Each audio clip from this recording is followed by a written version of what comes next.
طيب فاكرين يا شباب لما حجزنا في الملعب اللي على اول شارع بلا اكسر وعملنا فريق وجت شله تاني عملت فريق وشبعناهم اجوال وهوبا طخ الساعه 7:30 من قهرهم وشعورهم بالخزي امام انفسهم الخبيثه وغيظاهم منا عشان صديت كل الاجوال. واحد شاط كوره بمشط رجله بشكل مباشر جت في راسي وانا واقف في قلب الجول وقامت خناقه يشهد لها من في السماوات والارض. مسكناهم عجناهم عجن على الصح الدغري اتدحم بوه وجه الظابط قال كل واحد فيكم اهله ما عرفوش يربوه. بس انت يوميها يا سيد ما لعبتش معانا يا سيد ولا اتعاركت معانا يا سيد، كنت قاعد على جنب هتتفرج من بعيد كيف البنيه خايف خلقاتك يتوسخ هو علشان يوميها امك عدلات محرجه عليك ترجع نظيف انضف من الفروج البلدي. بص يا واد عمي انت كداب كدب الابل وعمرك ما عرفت الصدق واصل واللي يقولها في وشك احسن من اللي يقولها ورا منيك. وعلى مدد الشوق حكاوينه من ورث جدود اهالينا ورجال جداد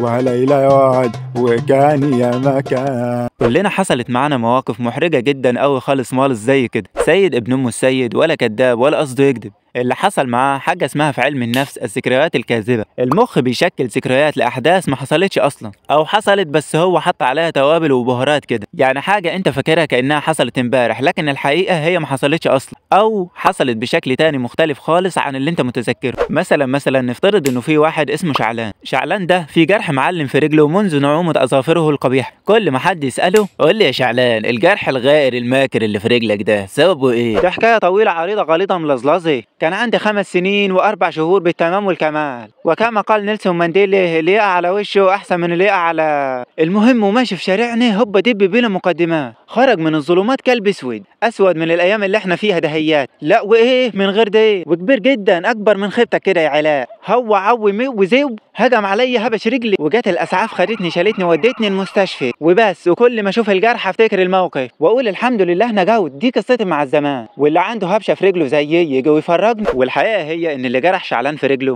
هو الواد برعي عبيط المنطقه. وموضوع الكلب ده كابوس جاله من زمان من لما كان صغير والذكريات دخلت في بعض واختلطت عليه الامور. فلازم تعرف ايها المشاهد العزيز اللبق انك لما تيجي تسترجع ذكرى ما ده اللي بيحصل جواك. عايز ب5 جنيه ذكريات طوفي من بتاع الزمان دي الله يبارك لك وتوصل. النوع ده مهرب مني معلش بس انا مش هكسفك مش هخيبك. مش معقوله يعني تمشي من عندي وايديك فاضيه يقول عليا ايه خرفت لسع. خد عملت لك تشكيل الذكريات من هنا ومن هناك تمشي بيهم حالك لحد ما ربنا ياخدك. تسلم لي يا رجوله اجدع مخ ده ولا ايه. وفي سبب تاني لتشكيل الذكريات بنت الكدابه دي في دماغك وهي ان واحد يضللك بعد حادث وقع على ارض الواقع. مثلا العربيه الصفراء اتدشملت في الحادث الفلاني يجي واحد ويقول يا عم العربيه كانت حمراء وانت شايفها بأم عينك كانت صفراء وهو يرد ويقول لك لا يا عم حمرا. لو جيت بقى بعد سنه تحكي الحادث لحد هتقول ان العربيه كانت حمرا وانت مقتنع ومصدق قوي انها حمرا رغم انك شفتها بعينك وقتها انها كانت صفرا. لكن عقلك لما جه يسترجع الذكريات وانت بتحكي الموضوع افتكر اللي قاله صاحبك وقتها ونسي اللي شافته عينك. من اشهر الباحثين في المجال ده واحده اسمها اليزابيث لوفتوس اللي عرفها يسلم لي عليها يقول لها اوتو ابن ام اوتو بيسلم عليك والسلام امانه. وللي ما يعرفهاش سايب لك في التعليقات رابط محاضره ليها وهي بتهري وتلكلك في الموضوع ده.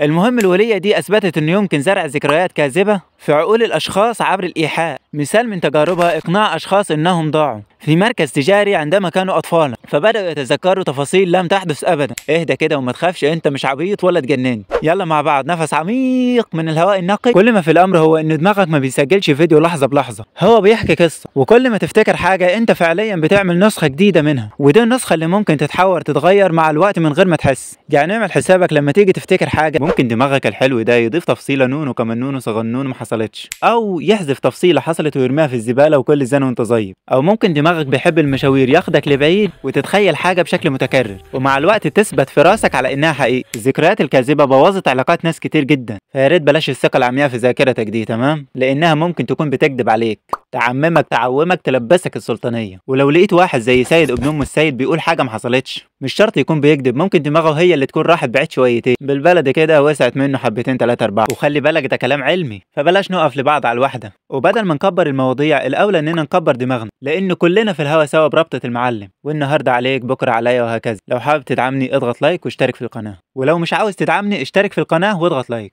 سلام.